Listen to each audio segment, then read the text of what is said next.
दोस्तों welcome to my YouTube channel. दोस्तों आज हम जनरल साइंस के कुल टॉप 25 क्वेश्चन के बारे में हम जानेंगे। तो दोस्तों चलिए हम शुरुआत करते हैं पहला क्वेश्चन से, जिसमें पहला क्वेश्चन है मानव शरीर में सबसे छोटी हड्डी कौन सी है। तो इसका उत्तर है स्टेपिस। स्टेपिस कान की हड्डी होती है जो कि मानव शरीर की सबसे छोटी हड्डी होती है। दूसरा है क्वेश्चन कि वायु का दबाव किसके कारण होता है। तो इसका उत्तर है घनत्व के कारण। वायु में दबाव जो होता है, वायु का दबाव जो होता है वह घनत्व के कारण होता है। तीसरा है स्वाइन फ्लू बीमारी किस विषाणु से फैलती है। तो इसका आंसर है H1N1 से। स्वाइन फ्लू की बीमारी H1N1 विषाणु से फैलती है। चौथा प्रश्न है कि मनुष्य के शरीर का सामान्य रक्तदाब कितना होता है। तो इसका आंसर है 80 से 120 mm। मनुष्य के शरीर का सामान्य रक्तदाब होता है वह 80 से 120 mm होता है। पांचवा प्रश्न है कि प्याज में खाद्य भाग कौन सा होता है। तो उत्तर है तना। प्याज में खाने योग्य भाग जो है वह तना है। छठवां प्रश्न है अंधों के पढ़ने की लिपि कौन सी होती है। तो इसका उत्तर है ब्रेल लिपि। ब्रेल लिपि जो है वह अंधों के पढ़ने की लिपि है। चलिए अब अगला प्रश्न देखते हैं। सातवां है धान का प्रसिद्ध रोग खैरा रोग किसकी कमी के कारण होता है। तो उत्तर है विषाणु के कारण या जस्ते की कमी के कारण। धान में जो खैरा रोग होता है वह विषाणु के कारण या फिर जस्ते की कमी के कारण होता है। अगला प्रश्न है मानव आँख की रेटिना पर कैसा प्रतिबिंब बनता है। तो उत्तर है वास्तविक तथा उल्टा। मानव आँख की रेटिना पर वास्तविक तथा उल्टा प्रतिबिंब बनता है। अगला प्रश्न है कि गाय के दूध का रंग किसकी मौजूदगी के कारण पीला होता है। तो उत्तर है कैरोटीन। कैरोटीन के मौजूदगी के कारण गाय के दूध का रंग जो होता है पीला होता है। 10वां प्रश्न है कि सामान्य परिस्थितियों में हवा में ध्वनि की गति कितनी होती है। तो उत्तर है 332 मीटर प्रति सेकेंड। सामान्य परिस्थिति में जो हवा रहती है उसमें ध्वनि की गति 332 मीटर प्रति सेकेंड होती है। 11वां प्रश्न है चट्टानों के अध्ययन करने वाले विज्ञान को क्या कहते हैं।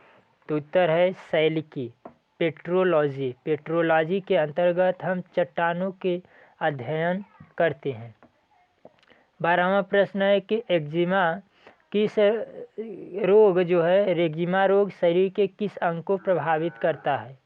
तो उत्तर है त्वचा को। एक्जिमा शरीर के त्वचा को प्रभावित करता है। 13वां प्रश्न है सर्वग्राही रक्त समूह कौन सा होता है, ताकि जो रक्त समूह सभी को दिया जा सके। तो उसका उत्तर है AB वर्ग रक्त समूह जो होता है वह सर्वग्राही होता है। सही, सर्वग्राही का मतलब यहाँ पे हो जाएगा कि सर्वग्राही सभी को ग्रहण करने वाला, हर ग्रुप को ग्रहण करने वाला। 14वां प्रश्न है लाल रक्त कणिकाओं RBC का किसे कहा जाता है, शमशान किसे कहा जाता है। तो RBC का शमशान प्लीहा को कहा जाता है। इसका आंसर है प्लीहा। 15वां प्रश्न है फूली हुई रोटी में कौन सी गैस होती है। तो उत्तर है कार्बन डाइऑक्साइड। फूली हुई रोटी में कार्बन डाइऑक्साइड गैस होती है।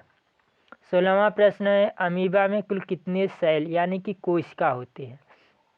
तो उत्तर है 1। इसीलिए अमीबा को एक कोशिकीय जीव कहा जाता है। अमीबा में कुल 1 कोशिका होती है, इसलिए इसे एक कोशिकीय कहते हैं।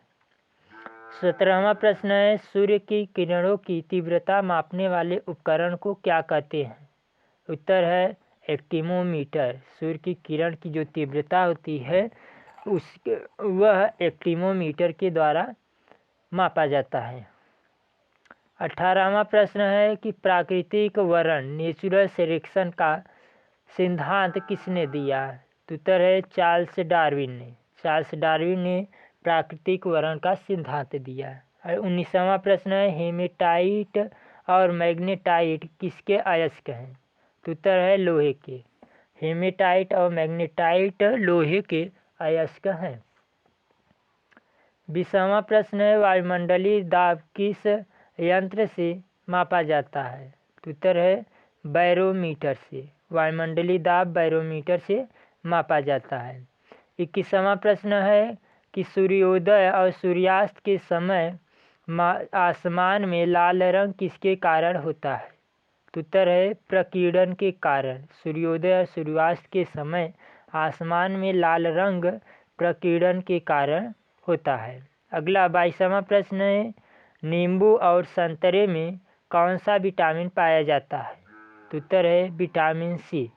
नींबू और संतरे में विटामिन सी पाया जाता है। 23वां प्रश्न है कि ब्लड बैंक क्या कहलाता है? शरीर में जो ब्लड बैंक क्या कहलाता है? तो उसको प्लीहा कहते हैं। शरीर के किस अंग को ब्लड बैंक कहा जाता है? इस तरह से भी प्रश्न आएगा, तो इसका उत्तर है प्लीहा, स्प्लीन। 24वां है कि मानव शरीर में खून किसकी उपस्थिति के कारण नहीं जमता है?